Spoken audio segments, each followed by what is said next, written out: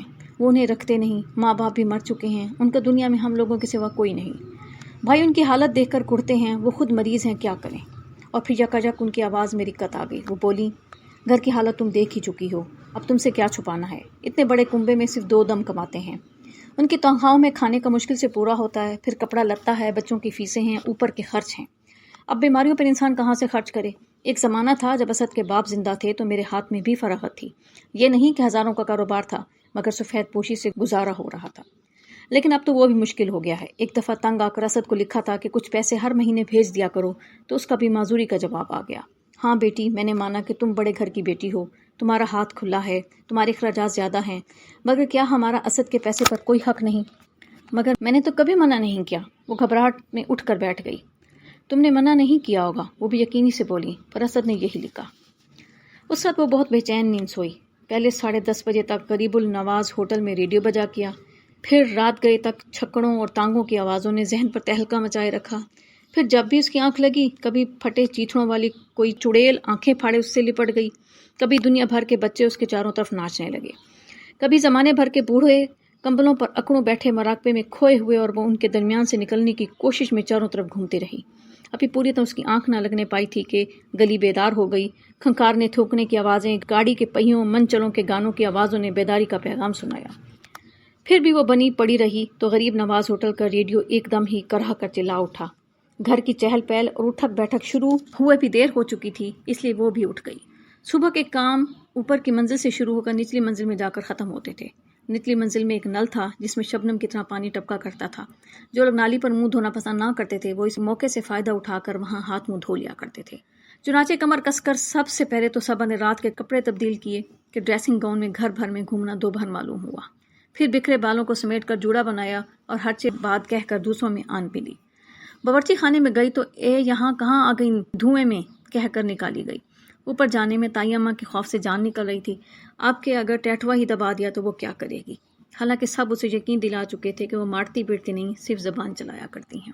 خدا خدا کر کے یہ سارے مرحلے طے ہوئے.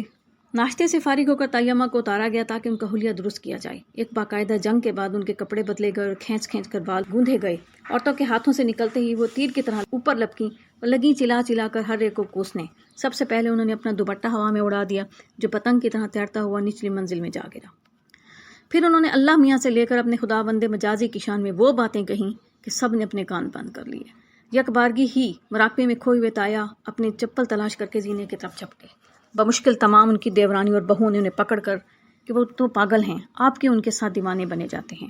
صبح اٹھ کر وہاں سے بھاگی تو سیدھی اسی کمرے میں رکی جہاں وہ پکچر کے سین کی طرح سڑک کے مناظر دیکھتی تھی.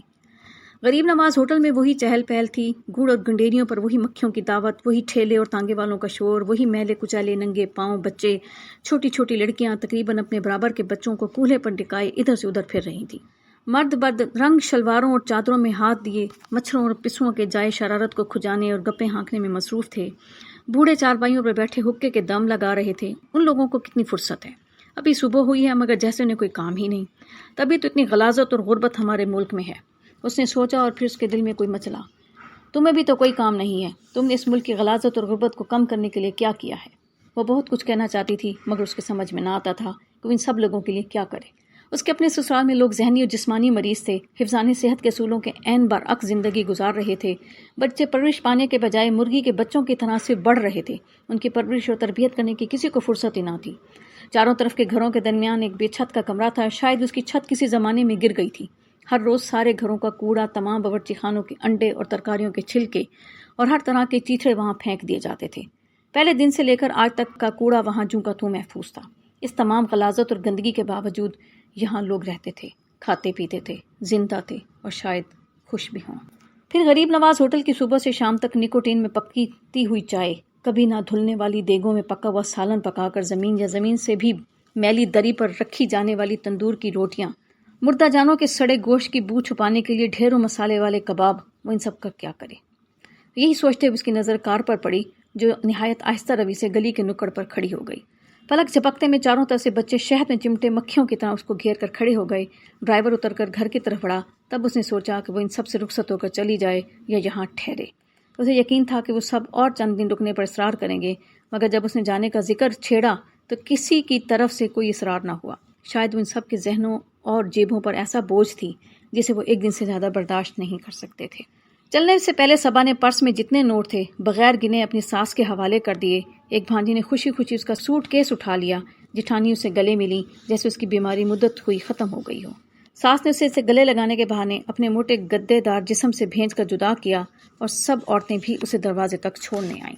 محلے کے بچے پھر اسی طرح گھر کے بچوں میں گھل مل گئے کہ پہچان مشکل ہو گئی، اور اس وقت اس نے دیکھا کہ تائی اماں غصے میں بھری، کپڑے اسی طرح چندی چندی کیے، بال بکھیرے آئیں اور زور سے چلائیں، خبردار، جو ایک قدم بھی آگے نکالا، کوتاما تیرا برقع کہاں ہے؟ بچے کھلکھلا کر ہنس پڑے۔ بھابھی نے مارے شرم کے منہ پر ہاتھ رکھ لیے۔ ساس نے انہیں اوپر لے جانا چاہا تو ان کے ساتھ الجھ گئیں اور صبا سلام کر کے تیزی سے قدم بڑھاتی کار کی طرف چل دی۔ اس وقت عذرا کے ڈرائیور کے چہرے پر ایسی خوفناک مسکراہٹ تھی جیسے اس نے صبا کو ننگا دیکھ لیا ہو۔ اسے بڑے آدمیوں کے گھر کی حالت بالکل اس چوبارے کی سی لگی جس میں اس کا اپنا کنبا رہتا تھا۔ جس وقت صبا کوئٹہ جانے کے لیے عذرا کے ساتھ گھر سے باہر روانہ ہوئی، باقی لوگ برج کھیل رہے تھے۔ شاہد اور عذرا کی آپا پارٹنر تھیں، ان کے میاں اور کوئی دوست۔ اس عرصے میں صبا یہ دیکھ چکی تھی کہ یہ لوگ برج کے کس قدر دھنی تھے۔ اس وقت بھی کھیل بہت ہی ایکسائٹنگ قسم کا تھا۔ صبا کو خدا حافظ کہنے کے لیے وہ ذرا کی ذرا بے دلی سے کھڑے ہوئے۔ ارے اتنی جلدی کیوں جا رہی ہو؟ آپا نے پتوں سے نظر ہٹا کر کہا۔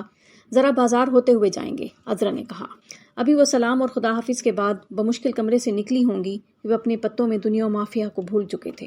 تم برج نہیں کھیلتی؟ صبا نے عذرا سے پوچھا۔ نہیں، اگر میں اور آپا دونوں ہی کھیلنے لگیں تو گھر کا کباڑا ہو جائے، اور پھر مجھے ایسی چیزوں کا شوق بھی نہیں۔ تمہارے ان کو تو ہے، ان کو میں کبھی منع بھی نہیں کرتی۔ اب تو میں اس کی اتنی عادی ہو گئی ہوں کہ ان لوگوں کو خالی بیٹھے دیکھ کر دل چاہتا ہے تاش سامنے لا کر رکھ دوں۔ یوں ہی ذرا کی ذرا بازار کا چکر لگا کر جب وہ گاڑی میں بیٹھ گئیں تو اس کے چلنے میں ابھی خاصی دیر تھی۔ کمپارٹمنٹ میں کوئی اور نہیں تھا۔ عذرا اس وقت ہمیشہ سے زیادہ سنجیدہ تھی۔ وہ بولی، سیبی، اسد کی اور اپنی شخصیت کے اختلاف کے بارے میں جو کچھ تم نے کہا تھا، کیا تم اس کی وضاحت کر سکو گی؟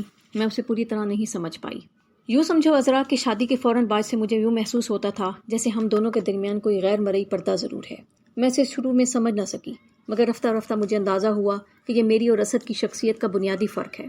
میں میاں بیوی کے درمیان قطعی بے تکلفی کا قائل ہوں، اور وہ بہت کچھ باتیں چھپانا ضروری سمجھتے ہیں۔ میں اپنے ماضی کو، پرانے تعلقات کو، خواہ وہ اچھے ہوں یا برے، ظاہر کرنے میں عیب نہیں سمجھتی، وہ اسے دنیا کا سب سے بڑا عیب خیال کرتے ہیں۔ اس سلسلے میں کئی دفعہ ہماری بحث ہوئی جس کا نتیجہ سوائے اسد کے موڈ خراب ہونے کے کچھ اور نہیں نکلا۔ وہ اپنی تہذیب اور کلچر سے زیادہ مغربی کلچر کے دلدادہ ہیں اور بچوں کسی ڈھنگ پر پرورش کرنا چاہتے ہیں، اور بہت سی چھوٹی چھوٹی باتیں ہیں جن کو انسان صرف محسوس کر سکتا ہے، بیان نہیں کر سکتا۔ ہاں، اکثر ایسا ہوتا ہے ایسے بھی، دو الگ الگ شخصیتیں مختلف حالات کی پیدا کردہ ہستیاں آ کر ساتھ مل جاتی ہیں اور دریا میں بہنے والی لکڑیوں کی طرح ساتھ بہنے لگتی ہیں۔ صرف دو سہارے ہیں سیبی، وقت اور محبت۔ وقت گزر جائے گا اور اگر ایک دوسرے سے محبت ہے تو آپس کے یہ اختلافات کم ہوتے جائیں گے۔ تم نہیں جانتی عذرا، اور نہ مجھے اب تک یہ اندازہ تھا کہ مجھ سے اس حد تک پردہ داری برتیں گے۔ اجی تم اندازہ نہیں کر سکتی کہ اسد کے گھر والوں کو دیکھ کر مجھے کتنا دکھ ہوا۔ اسد نے کبھی مجھے ہلکا سے اشارہ بھی نہیں دیا کہ انہیں کوئی پریشانی ہے، بلکہ دوسروں کے ساتھ ان کی باتوں سے ہمیشہ یہی اندازہ ہوا کہ وہ خوب فارغ البال ہیں۔ کیوں، کیا ہوا؟ عذرا نے پوچھا۔ اجی وہ ہم لوگوں سے بالکل مختلف ماحول میں بڑی تکلیف سے زندگی گزار رہے ہیں۔ اچھا، یہ سن کر بڑا افسوس ہوا، عذرا نے دھیرے سے کہا۔ اس دن سے میں ایک رات بھی چین کی نیند نہیں سوئی۔ میں خود کو مجرم سا محسوس کرتی ہوں۔ اس ماحول کے عادی ہوں گے، انہیں احساس بھی نہ ہوگا تم خواہ مخواہ اتنا دل کو لگا رہی ہو، عذرا نے کہا۔ جو جس ماحول میں رہتا ہے اس کا عادی ضرور ہو جاتا ہے، مگر یہ کوئی معقول جواز نہیں ہے۔ دفعتاً وہ تیزی سے کہنے لگی، اجی میں کچھ کہنا چاہتی ہوں، کیا کروں سمجھ میں نہیں آتا۔ کیا ہم اس ملک کے غربت، غلاظت، بچوں کی تربیت اور عام لوگوں کی حالت سدھارنے کے لیے کچھ نہیں کر سکتے؟ بولو نا، بولو۔ کیوں نہیں کر سکتے؟ مگر اس کے لیے مختص لوگوں کی ضرورت ہے۔ اکیلا چنا بھاڑ نہیں پھونک سکتا، مگر تم اکیلے بھی بہت کچھ کر سکتی ہو۔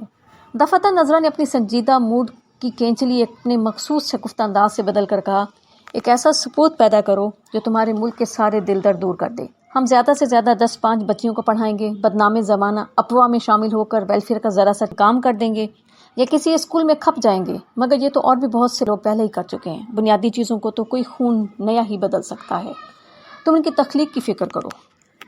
عذرا کے موڈ کی یہ شگفتگی بھی صبا کو خوش نہ کر سکی۔ کچھ دیر خاموش رہ کر وہ بولی، عذرا لوگ کہتے ہیں 1958 کے انقلاب کے بعد ملک کی حالت سدھر رہی ہے، کہ یہ بات ٹھیک ہے؟ دیکھنے میں کوئی فرق نظر نہیں آتا۔ عذرا نے سنجیدگی سے جواب دیا، اگر زخم اندر سے بھرنا شروع ہو جائے تو سمجھ لو وہ ٹھیک ہو رہا ہے۔ ایک نہ ایک دن اس پر نئی کھال بھی چڑھ جائے گی۔ برسوں کے پرانے سڑتے ہوئے ناسور پر ایک دم نئی جلد دیکھنے کی تمنا مت کرو سیبی۔ کئی دفعہ میں سوچتی ہوں اجی کہ میں نے آرٹ پڑھ کر وقت ضائع کیا۔ اگر میں سائنس پڑھ کر میڈیسن کر لیتی تو کتنا اچھا ہوتا۔ آج کل ڈاکٹروں کے نخرے اور ان کی حالت دیکھ کر میری جان جلتی ہے۔ اب بھی موقع ملا تو میں میڈیسن ضرور کروں گی۔ اس کے لیے تمہیں میٹرک کے بعد کی پڑھائی پھر سے کرنی ہوگی۔ میڈیسن کے 5 سال علیحدہ، اور بوڑھے طوطوں والی مثل تو تم نے سنی ہی ہوگی۔ میں اسی مثل کو نہیں مانتی۔ سچی طلب ہو تو بوڑھے طوطے بھی پڑھ سکتے ہیں، مگر ہمارے ساتھ مشکل یہ کہ ایک جگہ ٹک کر نہیں بیٹھتے۔ ایسی صورت میں کچھ بھی کرنا ناممکن ہے۔ تم البتہ کر سکتی ہو۔ میڈیسن تو بابا میرے بس کا نہیں۔ ہاں، ایک زمانے میں ویلفیئر ورک میں نے بھی شروع کیا تھا، مگر عورتوں کے آپس کے جھگڑوں اور شو آف سے تنگ آ کر چھوڑ دیا، اور اب تو مجھے اپنے اور آپا کے بچوں سے ہی فرصت نہیں ملتی۔ تمہاری آپا کو ان باتوں سے کوئی مطلب نہیں؟ ان کی قسم ہی دوسری ہے، عذرا نے کہا۔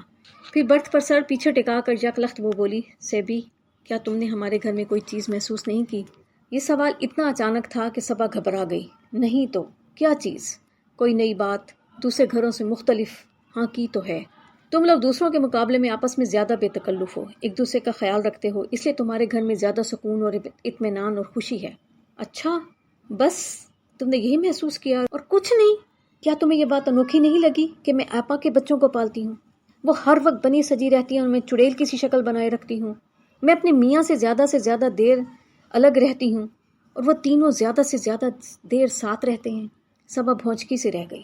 ہاں، یہ بات میں نے محسوس کی تھی، مگر اس کو میں تم دونوں کی محبت اور طبیعت سمجھی۔ میاں سے الگ رہنے کے بجائے میں خود کو سمجھتی رہی۔ میرا خیال تھا کہ میں چلی جاؤں گی تو تم بھی اسی طرح ان میں گھل مل جاؤ گی۔ یوں نہیں ہوتا سیبی، میں ہمیشہ ان لوگوں سے دور رہنے کی کوشش کرتی ہوں، اس لیے میں خود کو ایسے کاموں میں الجھائے رکھتی ہوں جن سے بظاہر مفر ہی نہ ہو۔ سیبی، میں نے تم سے کہا تھا نا کہ دل کی بات ایک شخص کو ضرور بتا دینی چاہیے۔ میں یہ تمہیں بتا رہی ہوں۔ یہ باتیں خط میں لکھنے کی نہیں ہوتی، اس لیے میں نے تمہیں کبھی نہیں لکھا، نہ آئندہ لکھوں گی، مگر ایک مرتبہ میں تمہیں سب کچھ بتا کر اپنا دل ضرور ہلکا کروں گی۔ ہاں، ضرور کہو عذرا، تمہاری بات میرے دل میں ہمیشہ محفوظ رہے گی۔ بات یہ ہے کہ آپا اور شاہد ایک دوسرے سے بے پناہ محبت کرتے تھے، بلکہ اب بھی کرتے ہیں۔ صبا منہ پھاڑ کر رہ گئی۔ یہ بہت دنوں کی بات ہے سیبی۔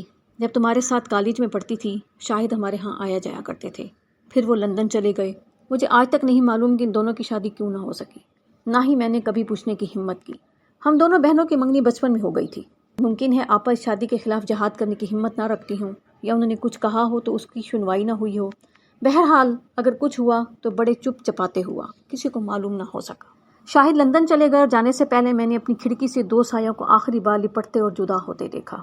آپا کی شادی ان کے منگیتر سے ہو گئی، پھر جیسا کہ تمہیں معلوم ہے میرے منگیتر نے مجھ سے شادی کرنے سے انکار کر دیا۔ ہمارے ہاں مردوں کو تو یہ حق حاصل ہے نا۔ اب میرے رشتے کا چکر چلا، تمہیں تو معلوم ہی ہے سیبی، عورتیں آتی رہیں، دیکھ کر جاتی رہیں۔ آپا کے مقابلے میں میری صورت شاید انہیں اور بھی کریہ نظر آتی۔ اتنے لوگ دیکھنے آئے اور لوٹ کر سانس بھی نہ لیا، کنبے بھر میں باتیں بننے لگی۔ لڑکیاں مجھے دیکھ کر چپ کے ہنستی، وہ تو میں بے شرم تھی جو بے حیائی کا لبادہ اوڑھے خود اپنی ہی حالت پر ہنستی رہتی اور مذاق اڑاتی تھی، لیکن اندر سے یہ غم مجھے بھی کھانے لگا۔ کچھ دن بعد میں نے دیکھنے والوں کے سامنے جانے سے صاف انکار کر دیا۔ اس پر اور فضیحت ہوا، کوئی اور سمجھے نہ سمجھے، آپا میرے دل کی حالت سمجھتی تھیں اور اکثر مجھے تسلی دیتی تھیں۔ سیبی، یہ تو میں کہوں گی کہ بچپن سے ہی لے کر آج تک آپا نے ہر آڑے وقت میں مجھے پناہ دی ہے۔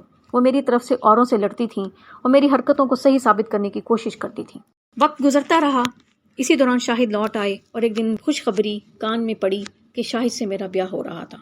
یہ خبر سن کر سارے کنبے میں جیسے بم پھٹ پڑا۔ ہر کوئی حیرت سے پریشان ہو اٹھا۔ مجھ پر ہنسنے والی لڑکیاں رشک سے جل اٹھیں۔ اس وقت مجھے اندازہ ہوا کہ اس میں ضرور آپا کا کچھ ہاتھ ہے، ورنہ میں اتنی اچھی طرح جانتی تھی شاہد مجھے اتنا پسند نہیں کرتے تھے۔ میری اور ان کی کبھی رسمی سی دو ایک باتیں ہوئی ہوں تو ہوئی ہوں۔ میں ان دنوں کم عمر تھی، نہ سمجھ تھی، خوبصورت سے دولہا کا نام سن کر پھولی نہ سمجھ۔ یہ سوچ کر کہ وہ تمام لوگ مجھ پر ہنستے تھے، اب کس طرح پیچ و تاب کھا رہے ہوں گے، میں دل ہی دل میں ہنستی اور خوش ہوتی۔ واقعی کسی کے خواب و خیال میں بھی نہیں تھا کہ مجھے اتنا خوش شکل، قابل اور امیر دولہا مل جائے گا۔ شادی کے بعد آہستہ آہستہ میں نے محسوس کیا کہ شاہد ابھی تک آپا کو بھولے نہیں ہیں، وہ ابھی تک ان کے دل و دماغ پر راج کرتی ہیں۔ انسان لاکھ چھپائے مگر اس کی نظریں اور غیر شعوری حرکتیں بہت کچھ کہہ جاتی ہیں۔ تب میں نے غور کیا کہ میری شادی جگ ہنسائی سے کچھ کم نہیں اور مجھ پر باجی کا وہ قرض ہے جو مجھے چکانا ہے۔ میں نے سر ہو کر آپا اور منع بھائی کو اپنے گھر میں رکھ لیا۔ میں ان کے بچوں کی اور ان کے گھر کی دیکھ بھال کرتی ہوں۔ شاہد اور منع بھائی دونوں آپا کو چاہتے ہیں اور میں دور سے دیکھا کرتی ہوں۔ میں نے آپا کو اپنی باتوں سے، اپنی حرکتوں سے بہت بلند کر دیا ہے، انہیں دیوی کے مقام پر بٹھا دیا ہے جس کی ہر کوئی پوجا کرتا ہے۔ وہ اوروں کی نظروں میں بھی بلند ہو گئی ہیں۔ منع بھائی کبھی ان پر کسی قسم کا شک نہیں کرتے کیونکہ وہ سمجھتے ہیں کہ وہ واقعی اس قابل ہیں کہ سب ان کا دل یوں ہاتھوں میں رکھیں اور ان کی بات پتھر کی لکیر بن جائے۔ اس بات نے آپا کو ذرا سا خود سر اور مغرور ضرور بنا دیا ہے، مگر شاید میرے سوا کوئی یہ بات محسوس نہیں کرتا۔ سو بچپن سے اب تک اپنی پناہ میں رکھنے کا جو قرض میرے ذمے ہے میں صورت میں اتار رہی ہوں۔ ہاں، سچ کر کسی کو ذرا سا شبہ بھی نہیں ہوتا کہ میرے دل میں کون سا ناسور پل رہا ہے۔ سیبی، مگر میں بھی عورت ہوں، کبھی کبھی میرا دل ایک دم تڑپ اٹھتا ہے، جی چاہتا ہے سب کچھ چھوڑ چھاڑ کر کسی ویرانے میں بھاگ جاؤں۔ شاید کسی ایسے ہی لمحے میں تم نے وہ سوال کیا تھا۔ کون سا؟ وہ باغ کے پھلوں والا؟ اچھا، اب میں سمجھی۔ ہاں سیبی، مجھے صرف یہی اندیشہ ہے کہ صورتحال کہیں زیادہ پیچیدگی نہ اختیار کر لے، کبھی دبے شعلے بھڑک نہ اٹھیں، کہیں انجانے میں کچھ ایسا نہ ہو جائے جس کی سزا ہم سب کو اور ہمارے بچوں کو بھی بھگتنا پڑے۔ لیکن جو کچھ میں کر چکی ہوں اب اس کا کوئی علاج میرے پاس نہیں۔ حالات کو اب میں وہاں نہیں لے جا سکتی جہاں سے وہ شروع ہوئے تھے۔ میں اکثر سوچتی ہوں اور سوچتی رہتی ہوں اور وقت یوں ہی گزرتا رہتا ہے اور مجھے صرف ایک یہی تسلی ہے کہ وقت گزر رہا ہے، اسی طرح گزر جائے گا۔ مگر یہ کسی مسئلے کا منطقی حل نہیں عذرا، صبا نے دھیرے سے کہا۔ یہ منطقی حل نہیں ہے، میں جانتی ہوں، مگر ساتھ ہی میں یہ غیر فطری چیز کے مر جانے پر، ختم ہو جانے پر یقین رکھتی ہوں سیبی۔ اس قسم کی نفرت ہو یا محبت، ہر چیز آخر کار طبعی موت مر جاتی ہے۔ صبا خاموش بیٹھی انگلیاں چٹکھاتی رہی۔ کیا سوچ رہی ہو؟ عذرا نے پوچھا۔ سوچ رہی ہوں کہ جو کچھ تم کر رہی ہو ہر ایک نہیں کر سکتا، میں بھی نہیں کر سکتی۔ تم بہت ہمت والی ہو۔ کسی کا قرض چکانا ہمت کی بات نہیں سیبی، میری سمجھ میں اور کوئی ترکیب نہیں آئی۔ جب کبھی منع بھائی نہیں ہوتے، وہ دونوں باغ میں گھنٹوں بیٹھے باتوں میں مشغول رہتے ہیں اور میں گھر کی کھڑکی سے دیکھا کرتی ہوں۔ اس وقت شاہد کی آنکھوں میں جو ہیرے کی سی دمک ہوتی ہے میرے ساتھ باتوں میں کبھی پیدا نہیں ہوئی۔ میں آپا کی بیبی کو اپنے پاس سلاتی ہوں، رات کو کبھی وہ اٹھ جاتی ہے تو شاہد اسے بہلاتے ہیں، چمکارتے ہیں، تیار کرتے ہیں۔ اس وقت مجھے کیا محسوس ہوتا ہے سیبی، تم کبھی نہیں سمجھ سکو گی، مگر میں اپنے دل کو مضبوط کر لیتی ہوں۔ جو راہ میں نے دوسروں کے لیے خود بنائی اس پر چل پڑے۔ اب میں کیا کہہ کر انہیں واپس بلاؤں، صرف وقت آخری اور قطعی مرہم ہے۔ انجن نے سیٹی دی، اتنی دیر سے وہ مدہوش بیٹھی تھی، گد و پیش سے لا تعلق۔ عزت چونک کر کھڑی ہو گئی، صبا بھی اٹھ کھڑی ہوئی، خدا حافظ کہنے کے بجائے وہ ایک دوسرے سے لپٹ گئی اور پھوٹ پھوٹ کر رونے لگی۔ وہ جو ہنستی کھلکھلاتی ملی تھیں ایک دوسرے کے غموں کو سینے سے لگائے روتی ہوئی جدا ہو گئیں۔ عذرا نے رومال سے رگڑ کر اپنی آنکھیں اور گال صاف کیے اور نیچے اتر گئی۔ پلیٹ فارم پر وہ اپنی بھیگی آنکھوں کے ساتھ مسکرانے کی کوشش میں دھوپ چھاؤں کا سا سامان پیش کر رہی تھی۔ جب وہ نظروں سے اوجھل ہو گئی تو سیٹ پر بیٹھے ہوئے صبا نے اپنے آپ سے کہا، کاش مجھ میں بھی عذرا جتنی ہمت ہوتی۔ معزز سامعین، جو ریکارڈنگ آپ نے ابھی سماعت فرمائی اسے national audio library for the blind کی جانب سے پیش کیا گیا ہے۔ ہمارے یوٹیوب چینل کو لائک، سبسکرائب اور شیئر ضرور کیجیے۔ اپنی قیمتی تجاویز اور آراء کے اظہار کے لیے ہمارے کمنٹ سیکشن کا استعمال کیجیے۔ اگر آپ بھی رضاکارانہ طور پر ہمارے اس مشن کا حصہ بننا چاہیں تو ڈسکرپشن میں دیے گئے لنک کے ذریعے ہمارے واٹس ایپ گروپ کو جوائن کیجیے. شکریہ.